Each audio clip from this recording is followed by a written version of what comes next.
back to our regular weekly segment now, Stephen. Having a look at the betting from Saturday. Of course, Dalfletch, megastar punter.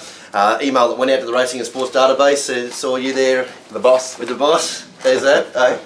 Like you can find a celebrity to be photoed. Yeah, the boss is good. What's the list of celebrities? Can we name them from top to bottom? The boss is probably the best. Is it? Yeah. Or the guys from Green Day. Oh, Green Day. Yeah, that's right. But sports stars everywhere. Oh, not sports stars. No, not interested in. No. Not interested in those. No, all right. Okay, before we get into it, I just wanted a general question. We've had a bit of rain this week and we're getting into the winter type feel of things. Mm-hmm. A lot of old adages in punting, bet less on a wet track, all that sort of bullshit, blah, blah, blah. Yep. What sort of positions do you take? What makes you bet more or what makes you bet less on a meeting due to conditions, biases, etc., etc.? Because of conditions and bias, probably not really that affected, unless you get situations where it gets ridiculous, like in Melbourne, some of those tracks where they come to the outside fence, run in lanes. Coffs Harbour's a good example. Normally put the pen through that. Because it just becomes too over-exaggerated? Yep. Yeah, it is basically guesswork, isn't it? And then you've got nothing to work with at all. But no, generally if it's a wet track, it can work in your favour. You can put the pen through a lot more, and as you can see, the margins get bigger, and there's a big gap between horses and all that. So. I'm happy to bet in wet track. And as far as taking the absolute extreme biases out, you see bias as your friend from a professional punting point of view, don't you? Yeah, for sure. And is it sort of like, for people out there, a lot of this is about educating people into the world of the professional punting. The things that that are perceived generally as your enemy, as a professional, if you can make them your friend, that can actually add to your percentage win in the end. Yeah, for sure. Absolutely, yeah. There's not many. I can count on one hand the amount of times I just put the pen through a meeting, and it's generally Coffs Harbour, or like I said, all those meetings in Ballarat, is it Ballarat, or a couple of those Victorian tracks get. Well, Flemington at times.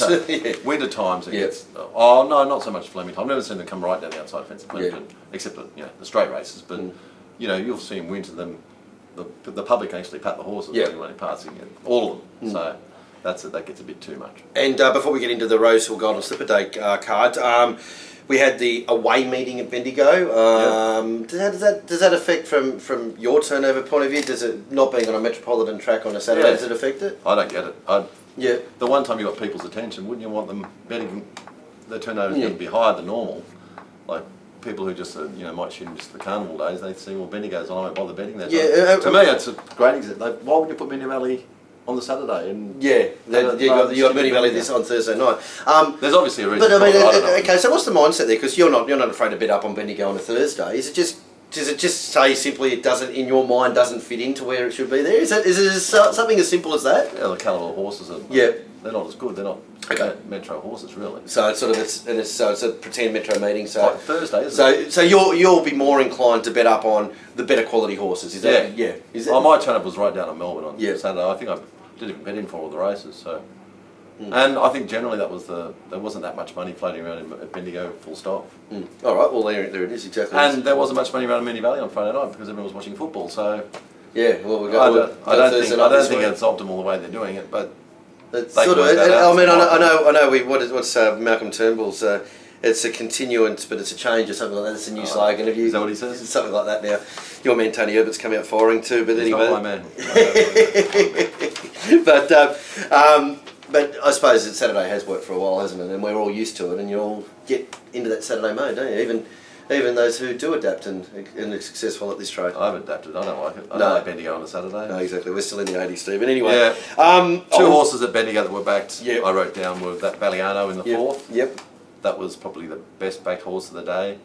And written in the sixth. That was $9 into $6, and very hard to get the $6 at the end. Well, and what do you reckon that was on the base of? Because we've seen a lot of written. I liked written a little bit. But when I saw that, I thought, okay, I'll go with it. But Valiano, I couldn't come at. And I noticed Crown Bet with a 320, I think, at the end, and they were top odds by themselves. So they're pretty cluey, and they didn't like it either. So I think around third at the end, but didn't really look a winning chance. I didn't think. But anyway, fair enough. Well, let's talk about the main. I suppose the main thing of interest on Saturday in the betting was the enthusiasm of bookmakers on course, and I suppose around the joint to take on Winks. It was about $1.60, $1.80 during the week, and there was a race to get it out to even money. And as you know, being on course, when it gets to even money, that's the bubble burst, and then $2.05, $2.10, $2.15 same board, freely available. I know it's SP to Bet $1.90. 365, bet 220. Did they? Yeah. Yeah, well, that Get a win two there. Bet 220 or said that they were betting $2.20? They got to bet the New South Yeah, Wales. well, yeah, I mean, that's not. Little fine there for Yeah, them. you know, there's Jeff Pendlebury had to bet to lose 5,000 on the rails as well too. Don't start me on all that. No, but okay. So Winks, talk to us about the betting on that. You know, Superstar, Winks, all that sort of stuff. Superstar, yeah. At first, the smart money was on Termy List and press statement, big bets.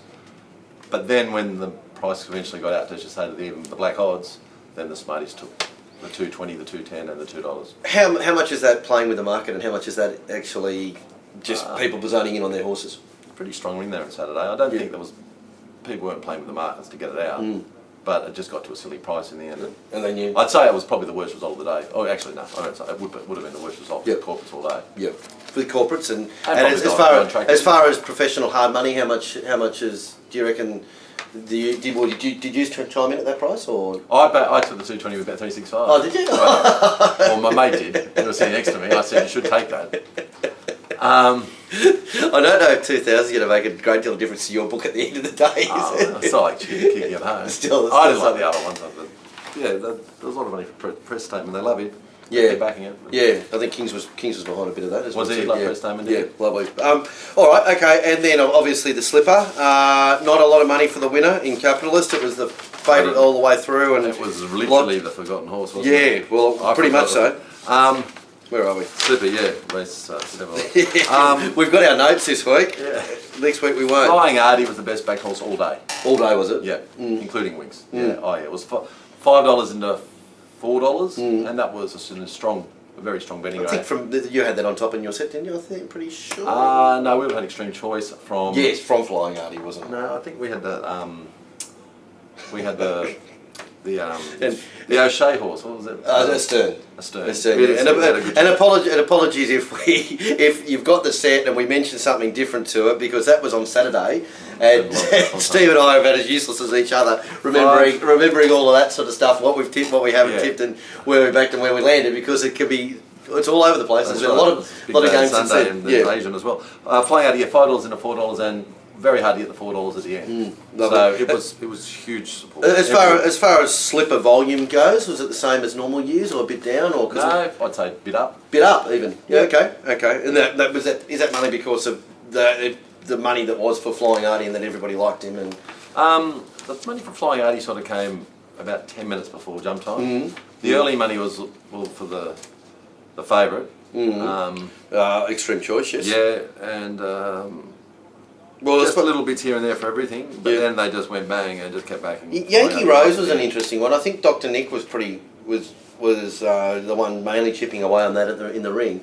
Pretty much held its place. It's a strange thing. We had something we haven't seen before, really, all that often in a slipper. First up, going into it. How does the modelling for joints like you and everybody else work for a horse that's first up in the slipper? Is that something that's even factored into it? We had it fourth or third.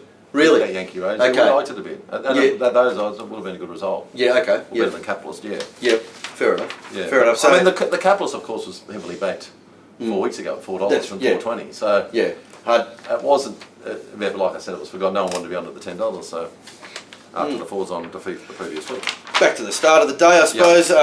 Heavens Above was started favourite, but it wasn't really super heavily backed. It wasn't a huge betting race, but no, it was the only one that was backed really. The rest was it, but it was sort of like we're starting off and we'll just let it. Yeah, it wasn't really much going. The second was that race here, and that was Libran, wasn't it? Libran, Yep. Odds on the whole way through. Race decimated with scratchings. Much doing there, or was it? Yeah, I backed it. Yeah. Yep. Everyone backed. Everyone that I know. Happy to take the SP of $1.85 looks a very good price. Yeah. Isn't it? Yeah. A bit of $1.90 was better. When counter attack, what are we saying there? He just didn't. It was a strange sort of let down, did it? Yeah, well, it was a strange sort of feeling race for it, wasn't it? He's gone to Melbourne. He's had the barrier. 480 pretty steady. Yeah, I thought it was going to be backed. Actually, the winner was probably the best back in the race. That Southern Legend. It was. Was it $7.50 to $5? I think something around about that. Yeah. Was counter attack similar to a horse? What did we speak about? What horse was it? Might have been last week or the week before, where it's the favourite. I think it was Chautauqua. It's the favourite. It's a popular horse. and it's holding its position, but by only holding its position, it's probably showing that there's not a bit lot unfancied, yeah. Yeah, Yep. yeah. So that was sort of that For feel for sure. it. Similar story with the runner-up, that Egyptian symbol. It held its own in the betting, but not really. No confidence. But probably even more so when counter-attack is a personality type horse in that race, and it's the best horse. So you're going to have that extra weight of public money on it, and so that'll hold it there. But because it hasn't firmed, people like you and the big players haven't chopped We backed it, but yeah, none of the other big players did. They were too clever. It must be awful for you dealing with it, Stephen. Haraki ran up to win, didn't in the United States, on the back up from Melbourne. All pretty level. Everything was sort of well back that race. Criterion was supported. Cool Company at odds was backed. Yeah, wasn't it? Yeah. Interesting on the back up. Storm the Strikers, Storm the Stars, whatever it was, foreign horse. It seemed to be taking up, using on your terms, a lot of market space. Yeah, well, we just put the pen through, just hope. Yeah, and after it paraded, you put the pen through it right there, so Simon threw it in the bin because it paraded awfully. Yeah, well, that was the money. The money was for it early, so obviously people saw how it looked and the money just totally dried up. Strange one, isn't it? Because everything it's shown out here, it's really shown nothing. And I know that when it first got here, the stable had an opinion of it, but on what we've got to work with, and I suppose there was a bit of guesswork there, but Criterion probably the best backed apart from Haraki in the race. Yeah, I forgot to mention too, your old mate another cocktail that you suggested everyone throw in the bin. He backed it again, did it? Yeah, I joined it. We've talked about Winks. Yeah, Tarzino. Yep, best backed horse in the race. It's probably Winks all up. Probably the worst results of the day for the corporates.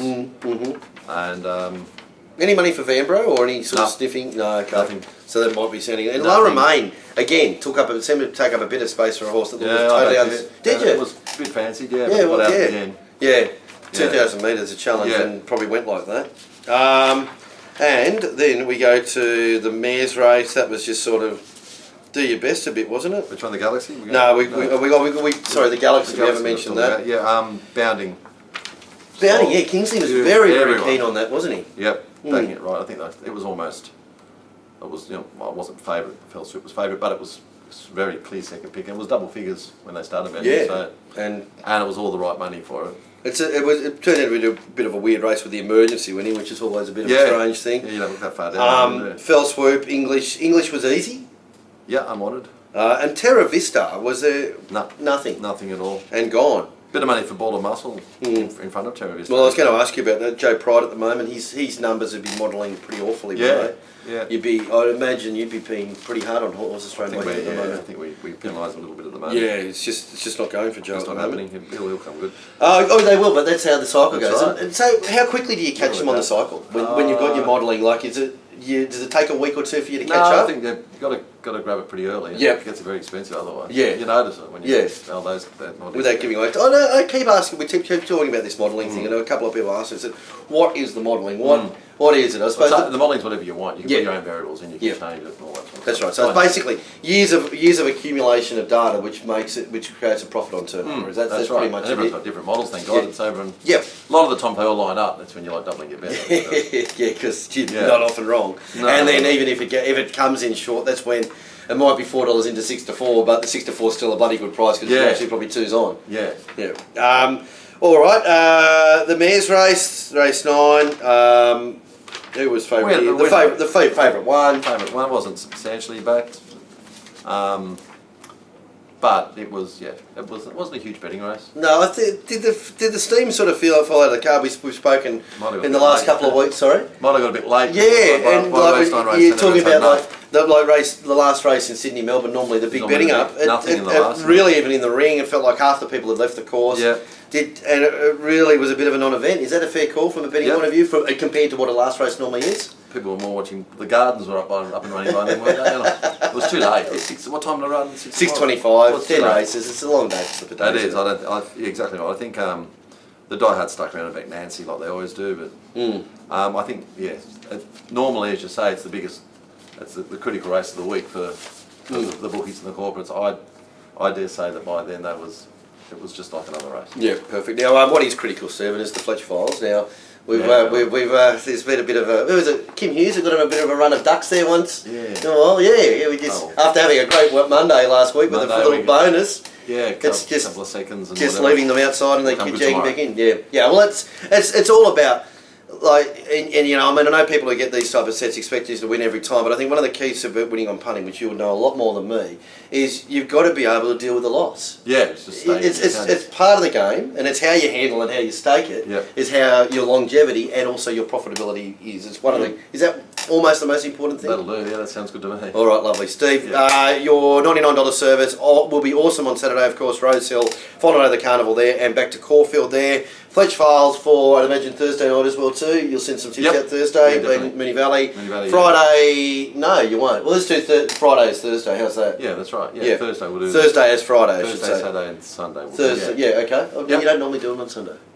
Don't we? No, You think you right, do? no. You do Wednesday. Well, you're doing Wednesday, No, Thursday, Saturday. Fletch files, full blown service, and also a bit of Monday. Monday with a public holiday. Monday, that's right. Yeah, and full blown service on Saturday, mate. Look, it's always great information. Jump on board for either $99 for the pair in Sydney or the $20 Fletch files, and over time you will win, despite a little bit of a hiccup now and then. Yeah. Good on you, Steve. Thanks, Thanks. mate. Beautiful. All right.